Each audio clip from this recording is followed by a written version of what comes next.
ప్రియమైన దేవుని బిడ్డలారా, ఈ ఉదయకాలం మన ధ్యానం నిమిత్తమై బైబిల్స్ ఉన్నవారు యోవేలు గ్రంథం మొదటి అధ్యాయాన్ని తీయండి. యోవేలు గ్రంథం మొదటి అధ్యాయం. నేను మొదటి 2 వచనాలు చదువుతున్నాను, గమనించండి. మొదటి 2 వచనాలు. The book of Joel chapter 1. పెతూయేలు కుమారుడైన యోవేలునకు ప్రత్యక్షమైన వాక్. పెద్దలారా ఆలకించుడి, దేశపు కాపురస్తులారా మీరందరూ చెవియొగ్గి వినుడి. ఇలాంటి సంగతి మీ దినముల్లో కానీ మీ పితరుల దినముల్లో కానీ జరిగినదా? What a contemporary question.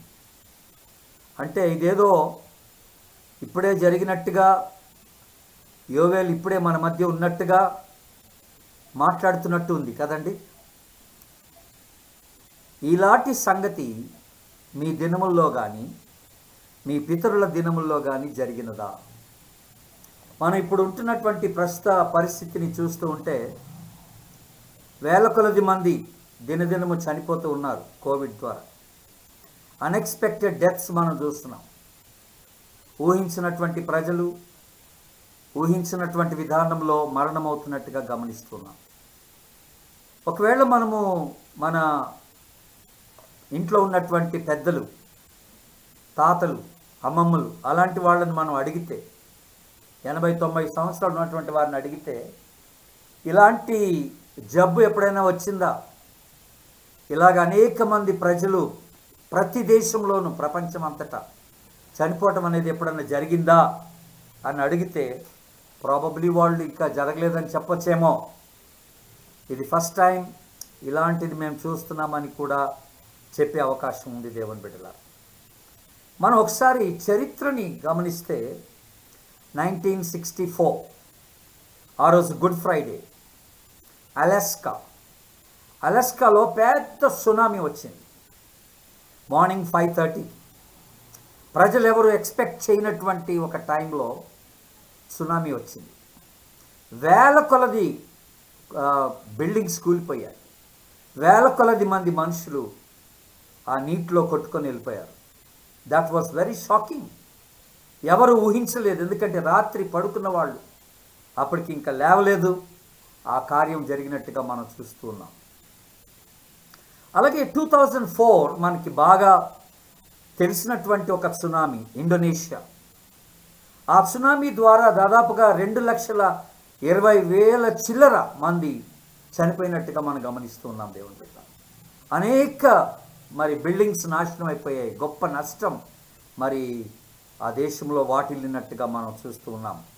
Same kind of a thing మళ్ళీ 2018లో ఆ ఇండోనేషియాలోనే వచ్చినట్టుగా మనం గమనిస్తూ ఉన్నాం. ఇది ఒక మోస్తరు పెద్ద ఎత్తులో జరిగినటువంటి నష్టంగా మనం గమనిస్తూ ఉన్నాం. ఇంతకన్నా పెద్ద నష్టం జరిగినటువంటి ఒక సందర్భం ఎక్కడరా అంటే మనకి నోవహు దినముల్లో మనం చూస్తాం. Very clear. It was not just one city or one nation, the entire earth. ప్రభు అన్నాడు భూమి అంతా కూడా, భూలోకం అంతా కూడా చెడిపోయింది అన్నాడు. పాపంతో నిండి ఉన్నది, బలాత్కారంతో నిండి ఉన్నది. మానవుని యొక్క హృదయం అంతా కూడా పాపం చేత నింపబడి ఉన్నది. And God could not tolerate that sin. ఆ దినాల్లో దేవుడు ఆ పాపాన్ని సహించలేకపోయినట్టుగా మనం గమనిస్తూ ఉన్నాం. సో ఎంటైర్ భూలోకం అంతా కూడా దేవుడు నాశనం చేసినట్టుగా మనం గమనిస్తున్నాం. ఒక మాట అక్కడ చదువుకుందాం మనం. ఆదికాండం 7వ అధ్యాయం చూడండి దయచేసి. ఆదికాండం 7వ అధ్యాయం 17వ వచనం నుండి చదువుతున్నాను, గమనించండి. Genesis chapter 7. I'm reading from verse 17. 17వ వచనం. ఆ జల ప్రవాహము 40 దినములు భూమి మీద ఉండగా జలములు విస్తరించి ఓడను తేల చేసినందున అది భూమి మీద నుండి పైకి లేచెను. జలములు భూమి మీద ప్రచండముగా ప్రబలి మిక్కిలి విస్తరించినప్పుడు ఓడ నీళ్ల మీద నడిచెను. ఆ ప్రచండ జలములు భూమి మీద అత్యధికముగా ప్రబలినందున ఇక్కడ జరిగిన విషయం ఏంటంటే ఆకాశమంతటి క్రిందనున్న గొప్ప పర్వతములన్నీ మునిగిపోయెను. This was the biggest loss. ప్రజలు ఊహించినటువంటి ఒక షాకింగ్ థింగ్ ఏంటంటే, అప్పటి వరకు ఒకవేళ నోవాహు బోధిస్తూ రాబోతున్నటువంటి ఈ ప్రళయాన్ని గురించి చెప్తూ వచ్చిన ప్రజలు నమ్మలేదు. బట్ వచ్చింది. The entire earth was demolished, was destroyed. అది మనం చూస్తాం. ఇంకొక సంఘటన, ఒక దేశానికి జరిగినటువంటి సంఘటన ఎక్కడంటే ఈజిప్ట్లో మనం చూస్తున్నాం. అనేకమైనటువంటి తెగులు దేవుడు మోషే ద్వారా ఆ ఐగుప్తీయులకు రప్పించి వాళ్ళందరినీ కూడా నాశనం చేసినటువంటి విధానాన్ని మనం చూస్తున్నాం. ఫరో భయపడిపోయారు, ఐగుప్తులు భయపడిపోయారు. దేశంలో ఎంతో నష్టం జరిగింది దేవుని బిడ్డలారా. ఆ పర్టికులర్ టైంలో నష్టం జరిగినట్టుగా మనం చూస్తున్నాం. ఇక వస్తే ఇప్పుడు మనకి నెక్స్ట్ అలాంటి ఒక సందర్భం మనం చూసేది ఏంటంటే కరోనా. ఈ కరోనా ద్వారా అనేక వేల కొలది మంది ప్రజలు ఆయా దేశాల్లో ప్రపంచమంతటా కూడా ప్రాణాలు కోల్పోయినట్టుగా మనం గమనిస్తూ ఉన్నాం. సొంత ఇంటివారు, బంధువులు, తోబుట్టువులు ఎవరు కూడా వారి సమాధి చేయడానికి కూడా కొంతమంది అర్హత పొందుకున్నటువంటి స్థితిలో ఉన్నట్టుగా మనం గమనిస్తూ ఉన్నాం. Very very sad state of affair. కేవలం ఈ సంవత్సరం ఏప్రిల్ నెలలోనే వాళ్ళు చెప్పింది ఏంటంటే ఒక దినానికి 3 లక్షల మంది ఎఫెక్ట్ అయినట్టుగా గమనిస్తూ ఉన్నాం. ఒక దినానికి 2 లక్షల మంది ఈ కోవిడ్ ద్వారా చనిపోయినట్టుగా మనకి స్టాటిస్టిక్స్ తెలియచేయబడుతూ ఉన్నాయి దేవుని బిడ్డల. Very very shocking. బట్ ఇప్పుడు ప్రజల యొక్క స్పందన ఏంటి, ఎలాగుంటుంది అసలు? ఎందుకంటే ఇది అందరికీ వస్తుంది. ఇది ఇర్రెస్పెక్టివ్ ఆఫ్ రిలీజన్స్, మత కుల భేదం లేకుండా ఇది అందరికీ ఎఫెక్ట్ ఇచ్చినట్టుగా మనం గమనిస్తూ ఉన్నాం దేవుని బిడ్డల. అయితే జనరల్గా ప్రజల యొక్క భావన, ప్రజల యొక్క స్పందన ఇలాంటి పరిస్థితుల్లో ఎలాగుంటుంది అనేది మనం ఆలోచన చేస్తాం. ముఖ్యంగా హైందవుల్ని మనం తీసుకుంటే, నాన్ క్రిస్టియన్స్ హిందువుల్ని మనం తీసుకుంటే వాళ్ళలో 2 రకాలైనటువంటి ఆలోచనలు ఉన్నాయి ఈ విషయానికి వచ్చినప్పుడు. ఒకటి ఏంటంటే కర్మ అంటారు. ఇది కర్మ, నా కర్మ, మా పితరులు ఎవరో చేసినటువంటి పాపాన్ని బట్టి నేనిప్పుడు ఈ యొక్క శిక్ష పొందుకుంటున్నాను అన్నటువంటి ఒక భావన. కనుక వాళ్ళు ఈ కర్మ సిద్ధాంతాన్ని బహుగా నమ్మి ఇది ఇంతే, మేము చావాల్సిందే, మేము సఫర్ అవ్వాల్సిందే, మేము దీని గుండా వెళ్ళాల్సిందే, మా పితరులు చేసిన పాప శిక్ష మేము పొందుకోవాల్సిందే అన్నటువంటి ఒక ఆలోచనతో కొంతమంది ఉంటున్నట్టుగా మనం గమనిస్తాం. రెండవ ఆలోచన, హైందవులకు ఉండేటువంటి ఆలోచన ఏంటంటే ఇది మేము చేసిన పాపానికి శిక్షగా మా మీదకి వస్తుంది అని. That is also a possibility. అది కూడా అవకాశం ఉంది అలాగ ఆలోచించడానికి. మేమేదో తప్పు చేసి ఉండొచ్చు, అందుకనే ఈ శిక్ష మా మీదకి దేవుడు రప్పించాడు అన్నటువంటి భావన వాళ్ళు కలిగి ఉన్నారు. మనందరికీ బాగా తెలిసి ఇది యేసుప్రభు టైంలోనే ఇలాంటి ఆలోచన ఉన్నట్టుగా మనం గమనిస్తూ ఉన్నాం. పుట్టుక నుండి గ్రుడ్డివాడు ఒకడు కనపడితే శిష్యులు అడిగారు, యోహాను సువార్త 9వ అధ్యాయంలో యేసుప్రభుని అడిగాడు, వీడి కన్నవారా పాపం చేసిందని అడిగారు. వీడిలాగా గుడ్డివాడై పుట్టుటకు ఎవరు కారణం, ఎవరి పాపం దీనికి కారణం అన్నాడు. అది వాళ్ళ ఆలోచన విధానం చూడండి దేవుని బిడ్డ. అంటే ఎప్పుడైనా ఇలాంటి సంఘటన జరిగినప్పుడు వెంటనే మనకు వచ్చేటువంటి ఒక ఆలోచన ఏంటంటే ప్రాబబ్లీ నేనేదో తప్పు చేశాను, పాపం చేశాను, అందుకనే దేవుడు నన్ను శిక్షిస్తున్నాడు అన్నటువంటి ఆలోచన సర్వసాధారణంగా మనుషులు కలుగుతూ ఉంటారు. But this is not right. ఇది సరైనది కాదు. అలాగనే మనం పాత నిబంధనలో ఇంకొక క్యారెక్టర్ విషయంలో ఈ ఆలోచన చూస్తాం. మీరు యోబు గ్రంథం చూడండి ఒకసారి. యోబు గ్రంథం, యోబు యొక్క స్నేహితులు యోబుతో ఏం మాట్లాడారో ఒకసారి మనం ఆలోచన చేద్దాం. 22వ అధ్యాయం చూడండి యోబు గ్రంథం. నేను 3వ వచనం నుండి చదువుతున్నాను. The book of Job chapter 22, I'm reading from verse 3. 3వ వచనం నుండి గమనించండి. నీవు నీతిమంతుడివై ఉండుట సర్వశక్తుడగు దేవునికి సంతోషమా? నీవు యథార్థవంతుడవై ప్రవర్తించుట ఆయనకు లాభకరమా? ఆయన యందు భయభక్తులు కలిగి ఉన్నందున ఆయన నిన్ను గద్దించునా? నీ భయభక్తులను బట్టి ఆయన నీతో వ్యాధ్యమాడునా? నీ చెడుతనము గొప్పది కాదా? నీ దోషములు మితిలేనివి కావా? వాళ్ళ యొక్క ఆలోచన విధానాన్ని మీరు గమనించండి ఒకసారి. ఈ ఫ్రెండ్స్ ఏమంటున్నారంటే, నువ్వు నిజంగా నీతిమంతుడివై, నిజంగా భక్తిపరుడువై, నిజంగా యథార్థవంతుడివై ఉండుంటే నీకు ఈ స్థితి కలిగేది కాదు కదా అంటున్నారు వాళ్ళు. వాళ్ళ ఆలోచన కూడా ఎలాగుందంటే, నువ్వేదో తప్పు చేసావని, దేవుడు నిన్ను ఇలాగ మొత్తుతున్నాడు, ఈ శిక్ష దేవుడు నీకు ఇస్తున్నాడంటే నువ్వేదో తప్పు చేసి ఉండొచ్చు అన్నటువంటి ఒక భావన వాళ్ళు కూడా వ్యక్తపరుస్తున్నట్టుగా ఉంది దేవుని బిడ్డల. అదే యోబు గ్రంథం 35వ అధ్యాయం 35th చాప్టర్, మీరు 7వ వచనం గమనించండి. 7వ వచనం, నీవు నీతిమంతుడు అయినను ఆయనకు నీవేమైనా ఇచ్చుచున్నావా? ఆయన నీ చేత ఏమైనా తీసుకొనునా? నీ వంటి మనుషునికి నీ చెడుతనపు ఫలము చెందును, నరులకే నీ నీతి ఫలము చెందును. చూసారా, చెడుతనము యొక్క ఫలం అంటున్నాడు. ఈ ఫ్రెండ్స్ మాట్లాడుతున్నారు కనుక నీలో ఏదో తప్పుందన్నటువంటి భావన వాళ్ళు పదే పదే వ్యక్తపరిచి యోబుని ఎంతో కించపరిచినట్టుగా, ఎంతో గిల్టీగా ఫీల్ అయ్యేటట్టుగా చేసినట్టుగా మనం గమనిస్తూ ఉన్నాం దేవుని బిడ్డల. మన దేవుడు ఎవరు? ఆయన సృష్టికర్త, భూమి ఆకాశములను సృజించినటువంటి వాడు. ఈ సృష్టి యావత్తుకు ఆయనే కర్త, ఆయనే రూపకల్పన చేసిన వాడు, ఆయన నిర్మించినటువంటి వాడు. సమస్తమును క్రమముగా ఉండాలని ఆయన కోరుకుంటున్నటువంటి వాడు. ఆయనకి ఇవ్వబడినటువంటి పేర్లలో 2 ప్రాముఖ్యమైనటువంటి పేర్లు ఏంటంటే ఎల్ ఎల్యోన్ అని అంటాం. ఎల్ ఎల్యోన్ అంటే ద మోస్ట్ హై గాడ్, సర్వోన్నతుడైనటువంటి దేవుడు అనే మాట మనం జ్ఞాపకం చేసుకుంటున్నాం. L Elyon. ఇంకొక పదం దేవుని గురించి మనం ఆలోచన చేసే పదం ఏంటంటే ఎల్ షద్దాయ్, అంటే ద ఆల్మైటీ గాడ్ అనే మాట. ది ఆల్మైటీ గాడ్, సర్వశక్తి కలిగినటువంటి దేవుడు అనే మాటను కూడా మనం జ్ఞాపకం చేసుకుంటున్నాం దేవుని బిడ్డ. మన దేవుడు సృష్టికర్త, సమస్తమును తన స్వాధీనంలో పెట్టుకొని నడిపిస్తున్నటువంటి దేవుడు. ఆయన సర్వోన్నతుడైనటువంటి దేవుడు, ఆయన సర్వశక్తి కలిగినటువంటి దేవుడు అనే మాట మనం జ్ఞాపకం చేసుకుంటున్నాం. తన సొంత ప్రజలు, తాను ఎంపిక చేసుకున్నటువంటి ప్రజలకి తాను ఆల్ సఫిషియంట్ గాడ్గా, ఆయన అన్నిటికీ సరిపోయేటువంటి దేవుడిగా తాను బయలుపరుచుకున్నట్టుగా మనం గమనిస్తూ ఉన్నాం. సర్వశక్తి కలిగినటువంటి దేవుడుగా వాళ్ళ మధ్య అనేకమైనటువంటి సూచక్రియలు, అద్భుతాలు చేసి తాను ఆ రీతిగా బయలుపరుచుకున్నట్టుగా మనం బైబిల్లో చూడగలం దేవుని బిడ్డల. మనం పాటలు పాడతాం, ఈ మాట పదే పదే చెప్పుకుంటాం, God is good all the time అని. God is good all the time. దేవుడు మంచివాడైతే nothing bad comes from God. దేవుని నుండి ఏ చెడు రావడానికి వీల్లేదు.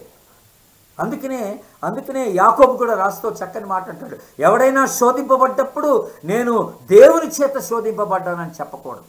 కీడు విషయమై దేవుడు ఎవరిని శోధింపడు అనే మాట బైబిల్లో వెరీ క్లియర్గా మనం చూస్తూ ఉన్నాం దేవుని బిడ్డలా. You cannot blame God for your sickness. నీ వ్యాధికి, నీ జబ్బుకి, నీ క్యాన్సర్కి, నీకున్నటువంటి రోగానికి నువ్వు దేవుణ్ణి నిందించకూడదు. నిందించాల్సిన అవసరం లేదు. నీకు వచ్చిన మరణానికి నువ్వు దేవుణ్ణి నిందించాల్సినటువంటి అవసరత లేదు అని మనం జ్ఞాపకం చేసుకుంటూ ఉన్నాం దేవుని బిడ్డల.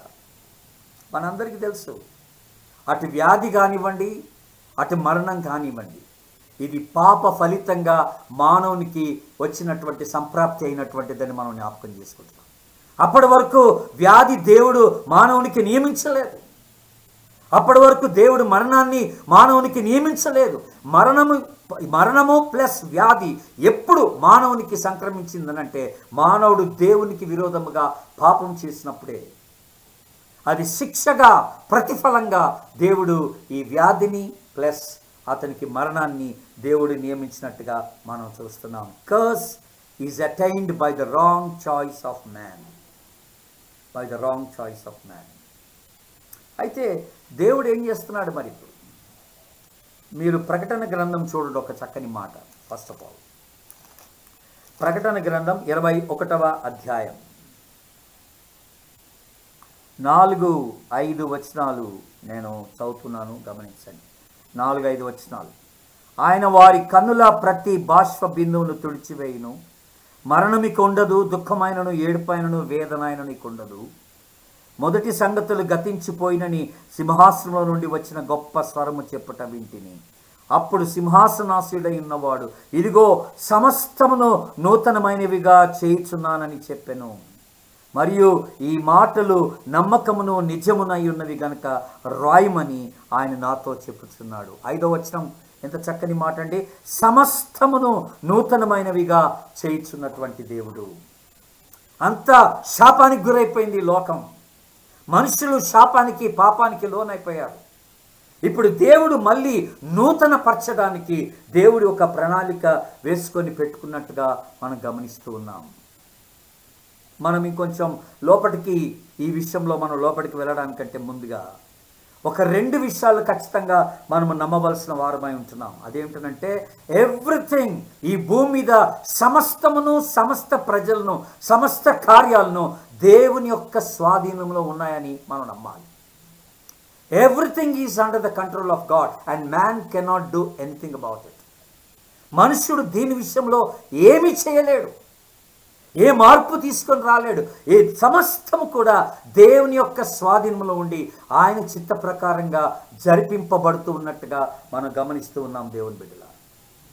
But in the midst of all this, వీటి మధ్య మనం ఇంకొక విషయాన్ని గుర్తించాల్సింది ఏమిటంటే మనము దేవునికి ఎంతో కృతజ్ఞత చెల్లించుకోవాలా. వీటి మధ్య దేవుడు సమస్తాన్ని మనకి సమకూర్చువాడు, మనల్ని కాపాడువాడు, మనల్ని నడిపించువాడు, మనల్ని బలపరచువాడు, మనల్ని ఆదరించువాడు, మనకి కావలసినవన్నీ కూడా ఆయన దయచేయువాడని మనకి మరొకసారి వాక్యము మనకి బయలుపరుస్తూ ఉన్నట్టుగా మనం గమనిస్తున్నాం. దీన్ని బట్టి మనం దేవునికి ఎంతో కృతజ్ఞత చెల్లించవలసినటువంటి వారమై ఉంటున్నాం. అయితే ఇప్పుడు ఒక పెద్ద ప్రశ్న మనందరికీ. ఈ ప్రశ్న ఏంటంటే, రైట్ నౌ ఇప్పుడు మనకి ఏదైతే జరుగుతుందో కోవిడ్, ఈ వ్యాధి ఏదైతే మనుషులకు సోకుతుందో, ఇది నేను ఇందాక అన్నట్టుగా మత తారతమ్యం లేకుండా, దీనికి మత భేదం ఏమి లేదు, కుల భేదం ఏమి లేదు, ఇది అందరికీ సోకుతుంది.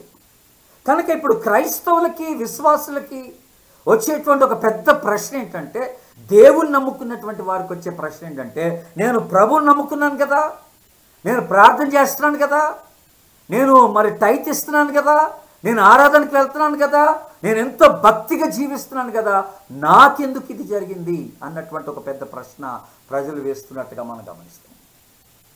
ఈ ప్రశ్న వస్తుంది అందరికీ. ఇది సర్వసాధారణంగా వచ్చేటువంటి ప్రశ్న దేవుని దగ్గర. మరి వాళ్ళకి వస్తుంది, నాకు వస్తుంది, మరి తేడా ఏంటి? కనుక ఇక్కడ మనము దేవుని ఎదుట సాక్షిగా నిలబడటానికి మనకు అసలు ధైర్యం చాలట్లేదు. కారణం ఏంటంటే అన్యుడు మనల్ని చూస్తున్నాడు, మనము సఫర్ అవుతున్నాం, వాడు సఫర్ అవుతున్నాడు.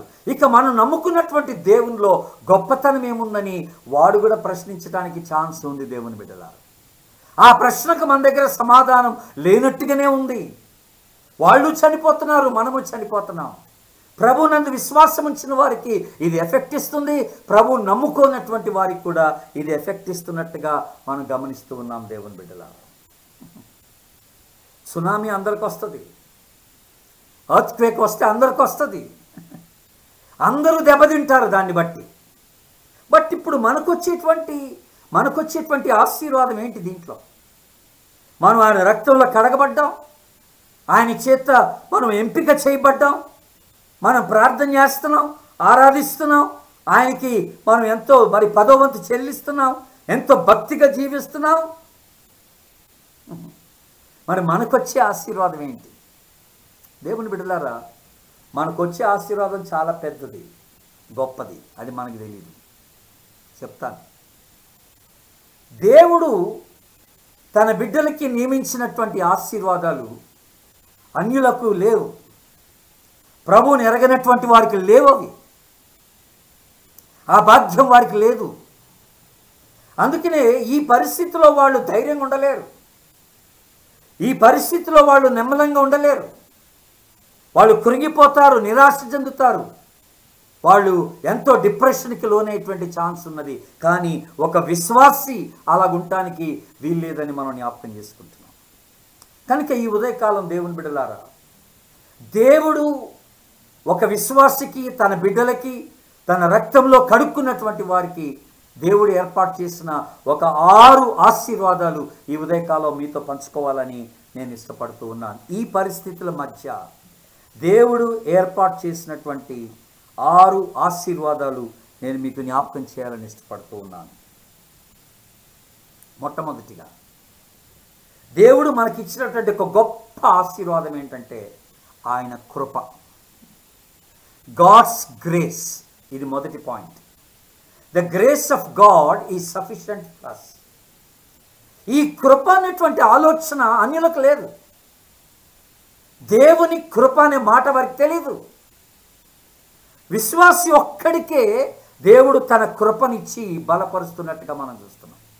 అందుకనే మనకి బాగా పరిచయమైన లేఖన భాగం కొరింథీయులకు రాసిన 2వ పత్రిక 12వ అధ్యాయం 7-8 వచనాలు చదువుతున్నాను, గమనించండి. నాకు కలిగిన ప్రత్యక్షతలు బహు విశేషముగా ఉన్నందున నేను అత్యధికముగా హెచ్చిపోకుండా నిమిత్తమై నా శరీరములో ఒక ముళ్ళు నేను అత్యధికముగా హెచ్చిపోకుండా నిమిత్తము నన్ను నలుగగొట్టుటకు సాతాన్ యొక్క దూతగా ఉంచబడెను.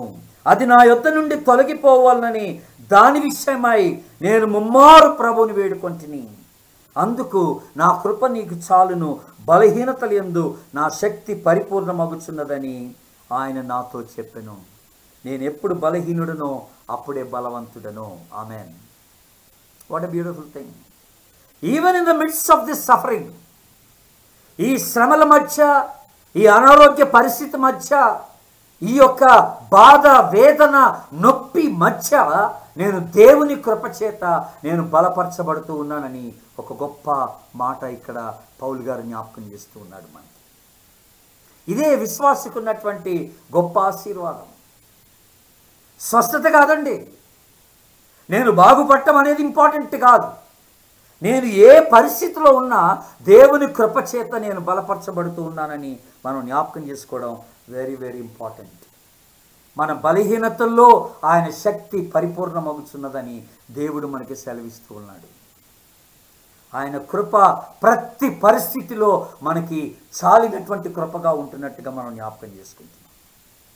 ఆయన కృప మన బలహీనతలో మనకి బలాన్ని ఇచ్చేటువంటి కృపగా ఉంటుందని, మన కృంగుదలలో మనల్ని ఆదరించేటువంటి కృపగా ఉంటుందని మనం జ్ఞాపకం చేసుకుంటున్నాం. మనం లేవనెత్తి మనల్ని స్థిరముగా నిలబెట్టేటువంటి రీతిలో తన కృప మనకి పనిచేస్తున్నట్టుగా, ఆయన కృప మన ఎడల పనిచేస్తున్నట్టుగా మనం గమనిస్తూ ఉన్నాం. ఈ భాగ్యం అన్యులకు లేదు. They never heard of the name కృప. ఈ కృప అనే మాట వారు విని ఉండరు. కానీ దేవుడు తన బిడ్డలైన మనకి ఆయన కృపనిచ్చి మనల్ని బలపరుస్తున్నట్టుగా మనం గమనిస్తున్నాం. అందుకనే చాలామంది విశ్వాసులు, నిజంగా బలమైనటువంటి విశ్వాసులు, ఈ కోవిడ్ గుండా వెళ్తున్న వాళ్ళు ఎంతో నిశ్చింతగా, ధైర్యముగా వాళ్ళు ఉండి వాళ్ళు మరి ప్రభు మీద ఆశ పెట్టుకొని బ్రతుకుతున్నట్టుగా మనం గమనిస్తున్నాం. చూసారండి, బ్రతుకుత క్రీస్తే చావైతే లాభం అన్నట్టుగా ఆయన కృప అలాంటి ఒక ధైర్యాన్ని, ఆయన కృప అలాంటి ఒక శక్తిని, అలాంటి ఒక బలాన్ని, అలాంటి ఒక నెమ్మదిని ఆయన కృప తన బిడ్డలైనటువంటి వారికి దయచేస్తున్నట్టుగా మనం గమనిస్తూ ఉన్నాం. దేవుని కృప నీ ఎడల బహు గొప్పదిగా పనిచేయనన్నదని నువ్వు జ్ఞాపకం చేసుకోవాలి. ఒక విశ్వాసిగా నీకు నాకు దేవుడిచ్చిన భాగ్యం ఏంటంటే ఆయన కృపే. దేవుని బిడ్డల, ఇది మొదటి ఆశీర్వాదం. ఇక రెండో ఆశీర్వాదం ఏంటి? మనము 2వ కొరింథీలో ఎలాగో ఉన్నాం కనుక 4వ అధ్యాయం చూడండి. 2వ కొరింథీ పత్రిక 4వ అధ్యాయం, 2 Corinthians chapter 4 and verse 16. నేను 16వ వచనం చదువుతున్నాను, గమనించండి. 16వ వచనం. కావున మేము అధైర్యపడము, మా బాహ్య పురుషుడు కృషించుచున్నను, ఆంతర్య పురుషుడు దినదినము నూతన పరచబడుచున్నాడు. Praise the Lord, praise the Lord. ఎంత చక్కని మాట అండి. ఈ టైంలో ఇంకొకటి బాగా జరుగుతున్నది ఏంటంటే, మనం ఎప్పుడు విననటువంటి ఒక విషయం ఈ దినాల్లో మనం చూసింది ఏంటంటే, ప్రజల్లో ప్రార్థన ఎక్కువగా మొదలైంది. దేశాలు ప్రార్థన మొబలైజేషన్ ఎక్కువగా జరిగినట్టుగా మనం చూస్తున్నాం. అనేకులు మోకరించి దేవుని సన్నిధిలో మొరపెట్టినటువంటి సందర్భాలు ఈ దేశంలో మనం గమనిస్తూ వస్తున్నాం. గత 2 సంవత్సరాలుగా మనం అదే గమనిస్తున్నాం. ప్రజల్లో ఎక్కడ లేని ఒక భయం ఏర్పడింది. ఇక దేవుడే దిక్కన్నట్టుగా, ఇది దేవుని ద్వారానే ఈ స్వస్థత, ఈ విడుదల కలగాలన్నట్టుగా వాళ్ళందరూ కూడా సమర్పించుకొని దేవుని దగ్గరికి వచ్చి పాపాలు ఒప్పేసుకుంటూ ప్రార్థన చేస్తున్నట్టుగా అనేక దేశ ప్రజల్లో ఒక గొప్ప సంచలనం ఈ విషయంలో కలిగినట్టుగా మనం గమనిస్తూ ఉన్నాం. ఉపవాస ప్రార్థనలు జరిగాయి, చైన్ ప్రార్థనలు జరిగాయి, హోల్ నైట్ ప్రేయర్స్ జరిగాయి. వ్యక్తిగతంగా ప్రార్థనా జీవితం ఎక్కువైపోయింది, వాక్యం చదవటం ఎక్కువైపోయింది, పాపాలు ఒప్పేసుకోవడం ఎక్కువైపోయింది. అంటే దీన్ని బట్టి జరిగింది ఏమిటరా అంటే ఆంతర్య పురుషుడు నూతన పరచబడ్డాడు అనే మాట మనం జ్ఞాపకం చేసుకుంటూ ఉన్నాం. Praise the Lord. దేవుడు ఎప్పుడు పొరపాటు చేయడండి. God has a purpose in allowing certain things in our life. దేవుడు మన జీవితంలో కొన్నిటిని అనుమతింప చేసే దాని వెనకాల ఒక గొప్ప ఉద్దేశం ఉందని మనం జ్ఞాపకం చేసుకుంటూ ఉన్నాం దేవుని బిడ్డల. ఈవెన్ నామకార్థ క్రైస్తవులు కూడా ప్రార్థన మొదలేశారు. రక్షణ లేని వాళ్ళు, హైందవులు అందరూ కూడా ప్రార్థన. ఎవరిని పలకరించినా మా కొరకు ప్రార్థన చేయండి, మా కొరకు ప్రార్థన చేయండి, మా కొరకు ప్రార్థన చేయండి. ఒక రకమైనటువంటి ఆధ్యాత్మిక ఉజ్జీవం, ఒక మేలుకొలుపు అనేది వచ్చినట్టుగా మనం గమనిస్తూ ఉన్నాం దేవుని బిడ్డల. So what do we talk about this? దీని గురించి మనం ఏం చెప్పొచ్చు అంటే ఆంతర్య పురుషుడు, స్పిరిచువల్ మ్యాన్, మనలో ఉన్నటువంటి ఆధ్యాత్మికమైనటువంటి ఆ యొక్క జీవితం ఎంతో బలపరచబడ్డట్టుగా మనం గమనిస్తూ ఉన్నాం. This is the second blessing. ఎన్నడూ లేనటువంటి రీతిలో మనము దేవునికి దగ్గరైనటువంటి స్థితిని గుర్తిస్తూ ఉన్నాం. మూడోది, దేవుడు ఎందుకు దీన్ని అలౌ చేశాడు అని అంటే రోమీయులకు రాసిన పత్రిక 8వ అధ్యాయం, రోమీయులకు రాసిన పత్రిక 8వ అధ్యాయం 28, 29. దేవుని ప్రేమించు వారికి అనగా ఆయన సంకల్పము చొప్పున పిలువబడిన వారికి మేలు కలుగుటకై సమస్తమును సమకూడి జరుగుచున్నవని ఎరుగుదుము. పౌలు గారు ఎన్నో సంవత్సరాల క్రితం ఇది రాసిన మాట. ఇది విశ్వాస జీవితంలో మేలు కొరకే సమస్తమును సమకూడి జరుగుతాయట. ఆ మేలు ఏమిట్రానంటే దేవుడు ఎవరిని ముందు ఎరిగెనో 29వ వచనంలో వారు తన కుమారునితో సారూప్యము గలవారగుటకు వారిని ముందుగా నిర్ణయించెను. తన కుమారుని యొక్క సారూప్యంలోనికి మనం ఎదిగినట్లుగా దేవుడు కొన్ని పరిస్థితుల్ని మనకి కలగజేస్తున్నట్టుగా దేవుని వాక్యం సెలవిస్తుంది దేవుని బిడ్డల. So what is the blessing? ఈ పరిస్థితి ద్వారా మనకు వచ్చే ఆశీర్వాదం ఏంటంటే దేవుడు మనల్ని నలగొట్టి తన యొక్క సారూప్యంలోనికి మనల్ని మరల్చుకుంటున్నాడు అన్నమాట. కొంతమందిలో గర్వం తీసేస్తున్నాడు, కొంతమందిలో క్షమాపణ పెడుతున్నాడు, కొంతమందిలో ప్రేమను పెడుతున్నాడు, కొంతమందిలో తగ్గింపుని కలగజేస్తున్నాడు, దేవుని మీద ఆధారపడేటట్టుగా చేస్తున్నాడు. దేవుని బిడ్డలారా, దేవుని యొక్క గుణ లక్షణాలన్నీ కూడా మనలోనికి నిదానంగా ఒకదానంటే ఒకటి మనలోకి రావడానికి దేవుడు మన జీవితాన్ని ఈ పరిస్థితి ద్వారా నలగొడుతున్నట్టుగా మనం గమనిస్తూ ఉన్నాం. What a blessing it is. It's not a waste. ఇది వ్యర్థం కాదండి, ఇది పొరపాటు కాదండి. దేవుడు ఈ పరిస్థితిని ఒక విశ్వాసికి రప్పిస్తున్నాడంటే ఇది పొరపాటు కాదు. ఒక అవిశ్వాస జీవితంలో ఎందుకు ఇది? తనని దేవుని దగ్గరికి రప్పించుకోవడానికి, తనని దేవుని వైపుకి మరలించుకోవడానికి. మరి విశ్వాసికి ఎందుకు ఇది? విశ్వాసికి ఎందుకు ఈ పరిస్థితి అని అంటే విశ్వాసిని తన సారూప్యంలోనికి మార్చుకోవడానికి దేవుడు ఏర్పాటు చేసినటువంటి ఒక పద్ధతి ఇది. Do you understand? నీకు అర్థమవుతుందా? దేవుడు నీ పట్ల ఎంత ఉన్నతమైన ఉద్దేశాన్ని కలిగి ఉన్నాడో. ఆయన అపార్థం చేసుకున్నావు, ఆయన ప్రేమను అపార్థం చేసుకున్నావు, ఆయన ఉద్దేశాన్ని అపార్థం చేసుకున్నావు, ఆయన మీద సనిగావు, గొనిగావు. నాకెందుకు ఈ పరిస్థితి అని చెప్పి ఆయనని నానా విధాలుగా నువ్వు ప్రశ్నించినటువంటి సందర్భాలు లేకపోలేదు దేవుని బిడ్డ. కానీ ప్రభు మాట్లాడుతుంది ఏంటంటే బికాస్ ఐ లవ్ యూ, నేను నిన్ను ప్రేమిస్తున్నాను కనుక నిన్ను నా సారూప్యంలోనికి నిన్ను మార్చుకోవడానికి ఈ పద్ధతిని నేను వినియోగించుకుంటున్నానని ప్రభు జ్ఞాపకం చేస్తాను. దీన్నే మహిమపరచడం అంటారు. గాడ్ ఈస్ గ్లోరిఫైయింగ్ అస్ అన్నమాట. గ్లోరిఫైయింగ్, మహిమపరచుట అంటే ఆయన సారూప్యంలోనికి మార్చుకొనుట అని అర్థం. నేను ఎంతగా శ్రమకు గురవుతానో అంతగా నా జీవితము ఆయన సారూప్యంలోనికి మరల్చబడటానికి అవకాశం ఉందన్నమాట.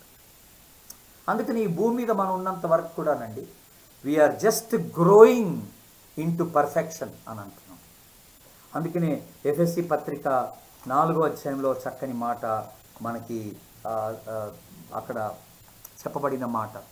ఎఫెసీ పత్రిక 4వ అధ్యాయం 11-12 వచనాలు చూడండి దయచేసి. మనమందరము విశ్వాస విషయంలో దేవుని కుమారుని గూర్చిన జ్ఞానం విషయంలోను ఏకత్వము పొంది సంపూర్ణ పురుషుల మగు వరకు. ఈ మాట మీరు గమనించండి. సంపూర్ణ పురుషులు అంటే వెంటనే అక్కడ ఎక్స్ప్లెనేషన్, అనగా క్రీస్తునకు కలిగిన సంపూర్ణతకు సమానమైన సంపూర్ణత గలవారు మగుటకు ఆయన ఈలాగు నియమించెను. What a beautiful word it is. క్రీస్తునకు కలిగిన సంపూర్ణతకు సమానమైన సంపూర్ణతలోనికి మనం ఎదగాలని, నేను ఆయన వలె ఉండడానికి వస్తాను. అందుకనే చక్కని మాట బైబిల్లో రాయబడిన మాట ఏంటంటే, మనము కొంతకాలము శ్రమ పడిన పిమ్మట మనము పరలోకమునకు చేరుకుందాం అంటాడు. అలాగే పేతురు పత్రికలో మనం చూసినట్లయితే శ్రమల ద్వారా మనము పరిపూర్ణలుగా చేయబడుతున్నామని 5వ అధ్యాయంలో చెప్పబడినట్టుగా మనం గమనిస్తూ ఉన్నాం దేవుని బిడ్డల. What a great comfort it is. ఎంత మంచి మాట అండి. అది 3వ ఆశీర్వాదం. ఎవరికి లేదు ఈ ఆశీర్వాదం? ఆయన సారూప్యంలోనికి మార్చబడే కృప ఎవరికి లేదు, ఇది మనకి వచ్చింది. దేవుడు ఈ పరిస్థితి ద్వారా మనం నలగొట్టి తన సారూప్యంలోనికి మార్చుకుంటున్నాడని మనం అర్థం చేసుకోవాలి దేవుడు. ఇప్పుడు 4వ ఆశీర్వాదం. 4వ ఆశీర్వాదం హెబ్రీలకు రాసిన పత్రిక 7వ అధ్యాయం చూడండి. 7వ అధ్యాయం 24-25 వచనాలు చదువుతున్నాను, గమనించాను. 24-25. ఈయన నిరంతరము ఉన్నవాడు గనుక మార్పు లేని యాజకత్వము కలిగిన వాడాయను. మన దేవుడు నిరంతరము ఉన్నవాడు, ఆయన సృష్టికర్త అని నేను మొదట్లో జ్ఞాపకం చేశాను. సమస్త సృష్టికి ఆయనే కర్త, ఆయనే మూలం, ఆయనే నిర్మాణకుడు, ఆయనే రూపకల్పన చేసినటువంటి వాడని జ్ఞాపకం చేశాం. ఆయన యుగ యుగములకు ఉండువాడనే మాట ఇక్కడ మనం జ్ఞాపకం చేసుకుంటున్నాం. నిరంతరము ఉండువాడు ఆయన, ఈయన తన ద్వారా దేవుని యొద్దకు వచ్చు వాని పక్షమున విజ్ఞాపనము చేయుటకు నిరంతరము జీవించుచున్నాడు. వావ్! ఎందుకు ప్రభు నిరంతరము జీవిస్తున్నాడంటే ఆయన దగ్గరకు వచ్చే వాళ్ళకి, ఆయనని సమీపించేటువంటి వారి పక్షమున ఆయన విజ్ఞాపనము చేయటానికి ఇష్టపడుతున్నటువంటి దేవుడు. ఈ పరిస్థితుల్లో మనకున్నటువంటి గొప్ప ఆశీర్వాదం ఏంటంటే, మనకి ఏం మాట్లాడాలో ఎలా ప్రార్థన చేయాలో తెలియనటువంటి పరిస్థితిలో పరిశుద్ధాత్మ దేవుడు మన పక్షమున ఆయన ప్రభు సన్నిధిలో విజ్ఞాపనం చేస్తున్నాడు అనే మాట మనం జ్ఞాపకం చేసుకుంటాం. అదే మాట రోమీలకు రాసిన పత్రిక 8వ అధ్యాయం 26వ వచనంలో మనం చూస్తాం. పౌలు గారు మాట్లాడతాడు, ఉచ్చరింప శక్యము కాని మూలుగులతో ఆ ఆత్మ తానే మన పక్షమున విజ్ఞాపనము చేయుచున్నాడు అంటాడు. మనము ఎట్లు యుక్తముగా ప్రార్థన చేయాలో మనకి తెలియట్లేదు, మనకి అర్థం కావడం లేదు, నోట్లో నుంచి మాట రావడం లేదు. అలాంటి స్థితిలో పడి ఉన్నప్పుడు, వెంటిలేటర్లో ఉన్నప్పుడు నువ్వు ప్రార్థన చేయలేని స్థితి, ఆక్సిజన్ పెట్టుకున్నప్పుడు నువ్వు ప్రార్థన చేయలేని పరిస్థితి ఉంది నీకు, ఐసీలో ఉన్నప్పుడు నీవు మాట్లాడలేని పరిస్థితి ఉన్నది నీకు. అప్పుడు నీ తరపున పరిశుద్ధాత్మ దేవుడు విజ్ఞాపనకర్తగా ప్రభు సన్నిధిలో నిలబడి ఉన్నాడని మనం జ్ఞాపకం చేసుకుంటాం. What a privilege it is. ఎవరు ప్రార్థించినా ప్రార్థించకపోయినా, నేను ఎవరికి చెప్పలేదండి ప్రార్థన చేయమని, డోంట్ వరీ. నువ్వు ఎవరికి చెప్పినా చెప్పకపోయినా నీ గురించి అన్నీ ఎరిగిన ప్రభు నీ తరపున నీ పక్షమున ఆయన విజ్ఞాపనం చేస్తున్నటువంటి వాడుగా ఉంటున్నాడు ఈ టైంలో. నీకు అంతకన్నా మనకి మించిన భాగ్యమే ఉంది. ఆయనకి తెలుసు ఎట్లా ప్రార్థన చేయాలో, ఆయనకి తెలుసు ఏమని ప్రార్థన చేయాలో మన నిమిత్తమై. స్వస్థత కొరక, బలం కొరక, లేవనెత్తుట కొరక, మనల్ని మరణాన్నిచ్చి నిత్య జీవానికి వారసులు చేసుకోవడానికి కొరక ఏ ప్రార్థన మన నిమిత్తమై చేయాలో పరిశుద్ధాత్మ దేవునికి, యేసు ప్రభునికి బాగా తెలుసు. దేవుని బిడ్డలారా, అందుకని 8వ అధ్యాయం బ్యూటిఫుల్ కాంటెక్స్టల్, అక్కడ ఒక మంచి కాంటెక్స్ట్లో ఈ మాట చెప్పబడింది. రోమా 8:34లో మృతుల్లో నుండి లేచినటువంటి వాడును, దేవుని కుడిపార్శ్వన ఉన్నవాడును, మన కొరకు విజ్ఞాపనము చేయువాడును ఆయనే. ఎంత అద్భుతమైన మాట అండి. ఏ టైంలో మన కొరకు విజ్ఞాపనం చేస్తున్నాడు? శ్రమ కలిగినప్పుడు, ఎవరికైనానో బాధ కలిగినా, శ్రమ కలిగినా, హింస కలిగినా, కరువు వచ్చిందా, వస్త్రహీనత ఉన్నదా, ఉపద్రవం ఉన్నదా, ఖడ్గం ఉన్నదా, మరణం ఉన్నదా, ప్రధానులు నిన్ను తొందర చేస్తున్నారా, రాబోవినవి భయపడుతున్నావా, రాబో పరిస్థితిని ఆలోచన చేసుకొని, ఎత్తు లోతు ఎలాంటి పరిస్థితి అయినను వీటి మధ్య ప్రభు నీ నిమిత్తమై విజ్ఞాపనకర్తగా నిలబడి ఉన్నాడని నువ్వు జ్ఞాపకం చేసుకోవాలి. దేవుని ప్రేమ వీటి నుండి మనల్ని ఎడబాప నేరదని మనం రూఢిగా నమ్ముచున్నాం. ఆమేన్. What a comfort! ఎంత గొప్ప ఆదరణ అండి ఇది. నా నిమిత్తమై పరిశుద్ధాత్మ దేవుడు విజ్ఞాపనం చేస్తున్నాడు దేవుని సన్నిధిలో మూలుగులతో. ఆయనే మన పక్షమున విజ్ఞాపనము చేయువాడై ఉన్నాడు. What a blessing it is! What a blessing it is! ధైర్యంగా ఉండాలి మనం, భయపడకూడదు.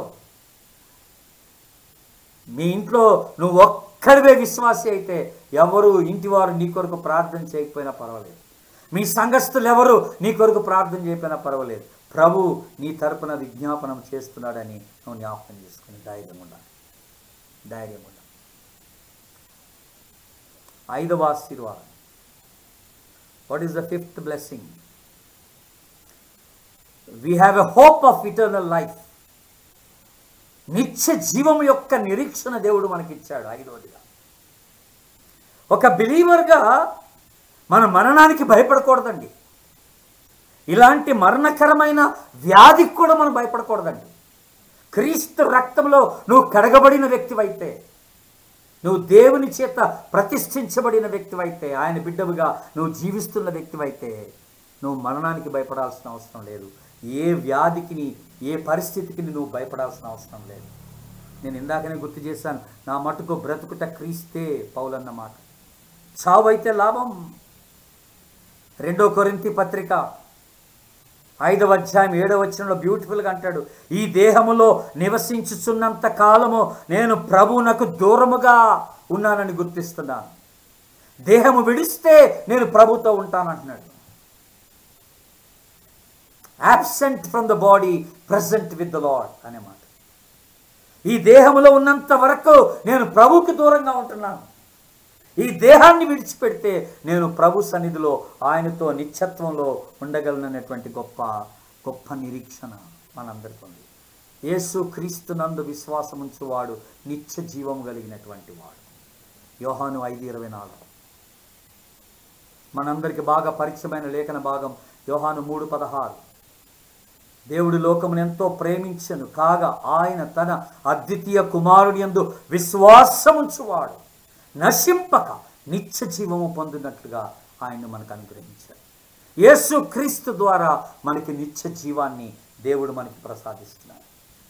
ఈ రోజున నువ్వు నిజమైన విశ్వాసమైతే, క్రీస్తు రక్తంలో కడగబడిన వ్యక్తివైతే నువ్వు మరణానికి భయపడాల్సిన అవసరం లేదు. మీ ఇంటివారు, మీ ప్రియులు, మీ బంధువులు ప్రభువుని నమ్ముకొని విశ్వాసులుగా వాళ్ళు చనిపోతే నువ్వు బాధపడాల్సిన అవసరం లేదు. వారు నిత్యత్వంలో ప్రభుతో ఉంటారన్న మాట నువ్వు జ్ఞాపకం చేసుకోవాలి. లోకస్తులకి నిరీక్షణ లేదే. వాళ్ళు ఎక్కడికి వెళ్తామో తెలీదు, ఏం జరుగుతుందో తెలీదు, మరణం తర్వాత మరొక జీవితం ఉంటుందన్న వాళ్ళకి ఆలోచన కూడా లేదు దేవుని బిడ్డల. అందుకనే వారికి భయం ఎక్కువ. మనకు అలా కాదు, నిత్యము యుగ యుగములు మనం ప్రభుతో జీవించువారమై ఉంటామన్నటువంటి ఆ నిరీక్షణ దేవుడు మనకిచ్చాడు. Praise the Lord, praise the Lord. ఇక చివరి ఆశీర్వాదం 6వ ఆశీర్వాదం. ఫిలిప్పీయులకు రాసిన పత్రిక 3వ అధ్యాయం 20వ వచనం ప్లస్ 21వ వచనం. 3వ అధ్యాయం 20-21. మన పౌరస్థితి పరలోకమందున్నది, అక్కడ నుండి ప్రభువైన యేసుక్రీస్తు అను రక్షకుని నిమిత్తమై కనిపెట్టుకుని ఉన్నాం. సమస్తమును తనకు లోపర్చుకొన జాలిన శక్తిని బట్టి ఆయన మన దీన శరీరమును తన మహిమగల శరీరమునకు సమరూపము గల దానిగా మార్చును. Praise the Lord. What is the last blessing? విశ్వాసికి ఉన్నటువంటి ఈ పరిస్థితిలో విశ్వాసికి ఉన్నటువంటి గొప్ప ఆశీర్వాదం ఏంటండి? దేవుడు ఈ శరీరానికి బదులు మనకి మహిమగల శరీరాన్ని పరలోకంలో మనకి ఇవ్వబోతున్నాడు. ఈ శరీరం ఉండదంట అక్కడ. ఈ శరీరం ఇక్కడ వరకే, ఈ వ్యాధి ఇక్కడ వరకే. ఈ కోవిడ్ కానీ, క్యాన్సర్ కానీ, లేకపోతే ఎముకల నొప్పులు కానీ, కీళ్ళ వ్యాధి కానీ, ఆస్తమా కానీ, ఏదన్నా కానీ, ఈ వ్యాధులన్నీ కూడా ఇక్కడ వరకే ఈ శరీరానికి. పరలోకానికి వెళ్ళిపోతే ఇవేవి ఉండవు. పరలోకంలో బ్రెత్లెస్నెస్ ఉండదు. గాలికి మనము అవస్థపడే పరిస్థితి పరలోకంలో ఉండదు, ఊపిరి పీల్చుకోవడానికి. అక్కడ క్యాన్సర్ ఉండదు, అక్కడ కోవిడ్ ఉండదు, అక్కడ అనారోగ్య పరిస్థితి, నొప్పి, బాధ, మరణం ఇక ఉండదు. ఆయన దుఃఖమైనను శ్రమైనను ఇక ఉండదని ప్రభు జ్ఞాపకం చేస్తున్నారు. కన్నీళ్లు ఉండవని ప్రభు జ్ఞాపకం చేస్తున్నారు. 21వ అధ్యాయం ప్రకటన గ్రంథం 4వ వచనం.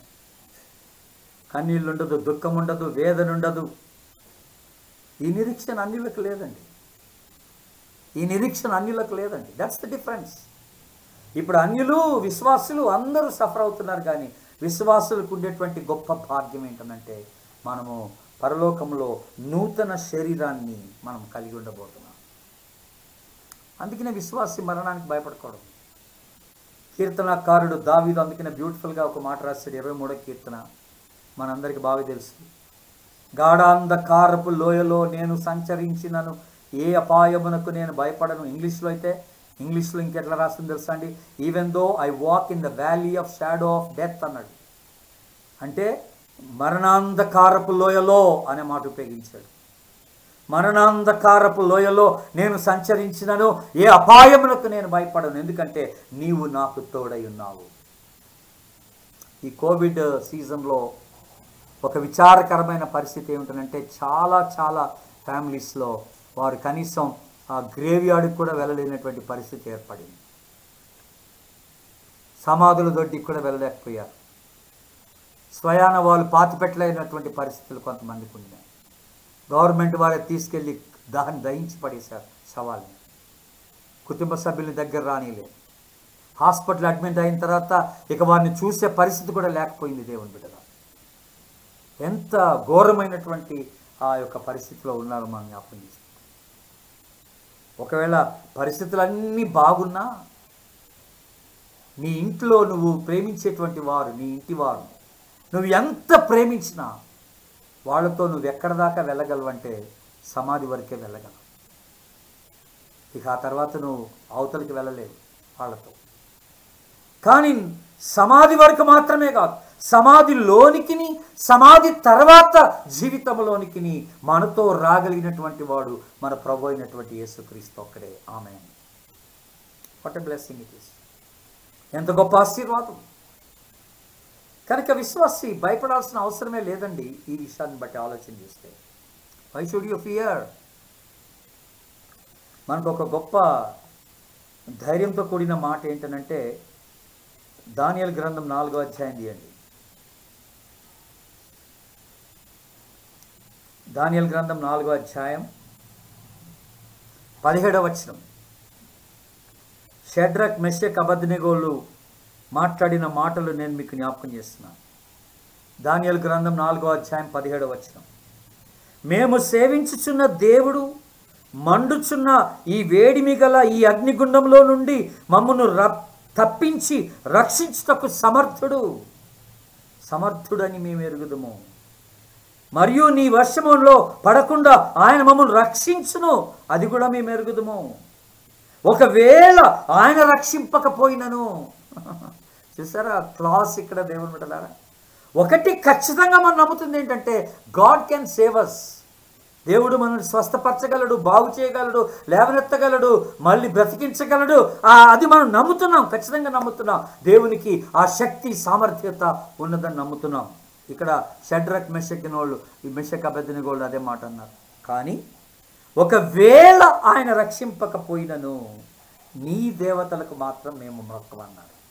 సరే, రక్షింపకపోయినా పర్వాలేదు, ఎందుకంటే మేము ఆయన బిడ్డలం. ఒక దినాన ఆయనతో ఉండబోతున్నాం మరణించిన తర్వాత. ఇక్కడ మరణం మాకు సంప్రాప్తి అయినా మేము చింతించే వారం కాదని ఎంత ధైర్యంగా వాళ్ళు సాక్ష్యం చెప్తున్నారు. మేము నీరసించం, ప్రభువుని ప్రశ్నించం, ఆయన అనుమానించం దేవుని బిడ్డలారా. అందుకనే యోబుని గురించి వాళ్ళు ఎన్ని మాటలు మాట్లాడినా యోబు ఒక చక్కని ధైర్యంతో ఒక మాట అన్నాడు. యోబు గ్రంథం 1వ అధ్యాయం 21వ వచనం, 22వ వచనం. 1వ అధ్యాయం యోబు గ్రంథం 21. నేను నా తల్లి గర్భంలో నుండి దిగంబరినై వచ్చి తిని, దిగంబరినై అక్కడికి తిరిగి వెళ్ళెదును. యెహోవా ఇచ్చెను, యెహోవా తీసుకొని పోయెను, యెహోవా నామమునకు స్తుతి కలుగును గాక. Amen. What a testimonial statement that is. ఎంత సాక్ష్యంతో కూడినటువంటి ఒక మాట యోబు మాట్లాడుతున్నాడు. ప్రభు ఇచ్చాడు, ప్రభు తీసుకుంటున్నాడు. యెహోవా నామమునకు స్తుతి కలుగును గాక. Blessed be the name of the Lord. ఈ మాట కేవలం విశ్వాసులు మాత్రమే అనగలరు. నువ్వు ఆ మాట అనగలవా? ఈ ఉదయకాలం ధైర్యం ఉంటావా? యెహోవా నామమునకు స్తుతి కలుగును గాక. ఏం జరిగినా పర్వాలేదు, యెహోవా నామమునకు స్తుతి కలుగును గాక. శ్రమల్లో మేము ఆనందిస్తాం. సంపూర్ణంగా మన జీవితాన్ని మనం ఆయనకి సమర్పించుకోవాలి. క్రీస్తు రక్తంలో కడగబడాలి. మన పరిస్థితులు సంపూర్ణంగా ప్రభువుకి మనం సమర్పించుకోవాల్సిన వారమైంటున్నాం. మన పిల్లల్ని, మన తల్లిదండ్రుల్ని మనం ప్రభువుకి సమర్పించుకోవాల్సిన వారమైంటున్నాం. ఏది జరిగినా లెట్ కమ్ వాట్ మే, ప్రభు నామమే మహిమ పొందునుగాక, స్తుతి నొందునుగాక అని మనం చెప్పగలగాలి దేవుని బిడ్డలారా. అలాగ చెప్పేటువంటి గొప్ప విశ్వాసము, గొప్ప ధైర్యము, గొప్ప కృప పరిశుద్ధాత్మ దేవుడు మనందరికీ దయచేయునుగాక. God bless you. Thank you.